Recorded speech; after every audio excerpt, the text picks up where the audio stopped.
Hi guys, how you guys been? I know it's been a while since I recorded anything or put anything on YouTube. I've been busy with, life, pretty much. So, been preparing to move out of this apartment soon, as well as dealing with my love life, which is pretty awesome. But the reason why I'm making this video is not to talk about my life or talk about what's going on in the situation. It's more so because I want to talk about Xbox One. Now, hold on. Don't put out those messages or those comments just yet. I'm not about to do Xbox One bashing. I'm not about to say which console is better than the other one. Not going to do the statistics or even the compare and contrast. You guys are already handling that for me. So that's pretty cool because I've been reading the comments, the articles, you guys going back and forth. I mean, come on, we're gamers. Just feel the love of gaming. But besides that, what I really want to talk about is what's going on with how Microsoft is handling the backlash about the restrictions. Now, just like with any kind of company, whenever you make something, put something new out there for the public, there's always going to be a pro and con. People are always going to not like it or like it. People are always going to put their opinions out there, i.e. when PS3 came out, a lot of people had their opinions about PS3, about the Blu-ray, the broadband, this, that, and such and such.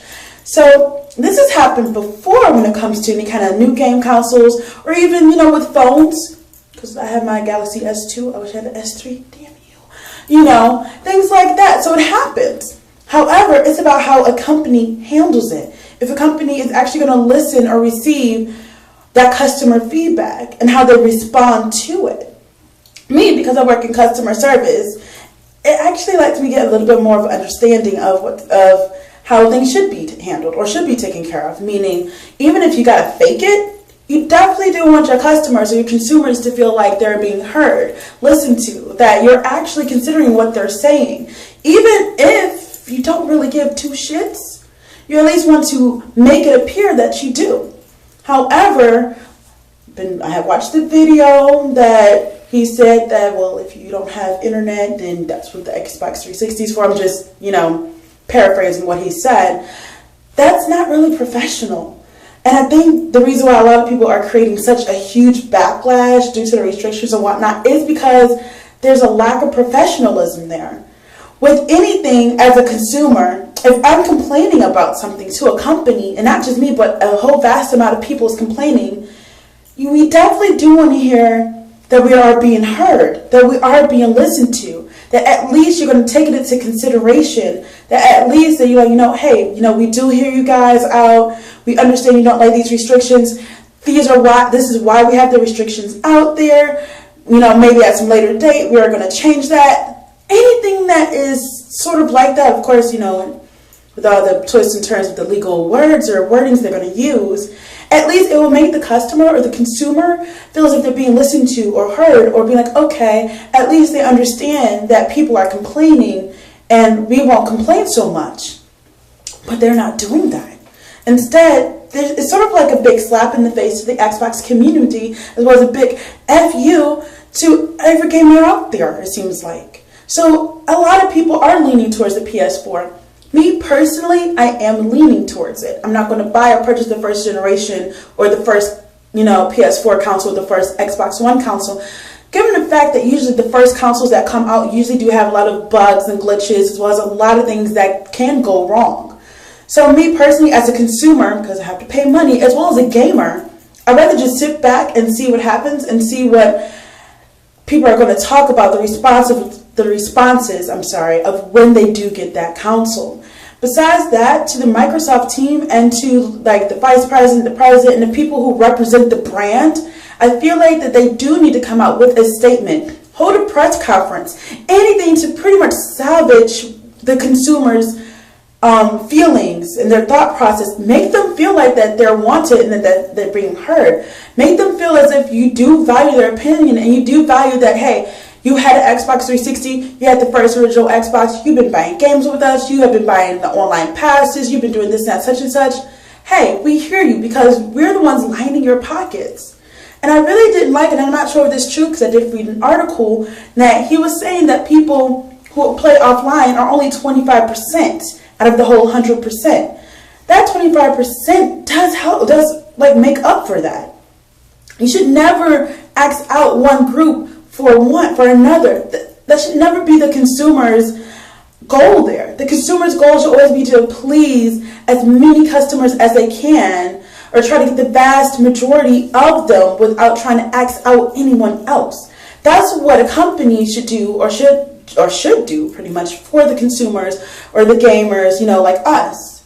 However, it just seems like, as I stated before, it's a big slap in the face. Now, granted, when it comes to the restrictions, a lot of people are saying, well, I always get internet, I always pay my bill on time, this and that, such and such. Okay, I lied. I am going to touch about it just a little bit. Me personally, I do have internet. I pay my bill on time. My internet is always there. However, depending on where you live at, things can happen. For example, I live in an apartment complex. The electricity kept going on and off and on and off and on and off for one day. There was no storm, no anything that was happening. It was just with the wiring here at the apartment complex that the electricity was not being stable, that they had to fix that. Now, is that my fault? Is that my problem? No, it's with the apartment complex's problem. But because my internet's going on and off, and if I got an Xbox One is not connected, what's going to happen? And that's my thing. I mean, a lot of people are saying, well, I have internet and this and that, such and such. But as a consumer and as people who are questioning, even if we do have internet, we feel like that they're not taking into consideration of there's earthquakes, hurricanes, tornadoes, trees falls on power lines, electricity does get cut off. People do move. I have people who call me who are customers and say, hey, I'm going to have to end my service for a little bit because I'm moving and I'm not going to have internet connection. You do have people who do have to go out without internet for a couple of days or maybe a week or so, or even longer, because they're moving from one house to another or one state to another. Or, as someone mentioned before in some of the comments that I have read on other videos or other vlogs, that there are people who are serving our country, who are going out to Afghanistan and Kuwait, who had the Xbox 360 and they would love to have the Xbox One, but because of the restrictions, it's making them feel like they're not being heard either. So with all that being said or whatnot, I just really do feel that Microsoft themselves should do something about it. Salvage yourselves a little bit. Make us feel like we are being heard. Make us feel like you do understand where we're coming from. And like I said, even if you really don't give two craps about us, at least fake it, so that way we can be like, okay, we understand. The backlash will calm down and it won't be such a big hearsay. Besides that, saying, oh, well, they need to have the Xbox 360 if it's offline, or, pretty much giving a big I don't care, is not a great thing or not a good face look for the company. And not only are you representing Xbox, gotta remember, you're representing Microsoft, which is a huge, huge company / brand. So not only isn't that looking bad for Xbox, but it's also looking bad for people who own any other kind of Microsoft product and they're thinking twice about it. So hopefully, I really do just want to sit back and see what they're going to do. I really hope that they do take a professional approach to explain things better. And in the next couple of months, we're going to see who's going to get the top sales, who has the best pros and who has the worst cons. And overall, we're going to see what Xbox or Microsoft's going to do. So until then, this gamer girl's just going to see what's going to happen. Bye.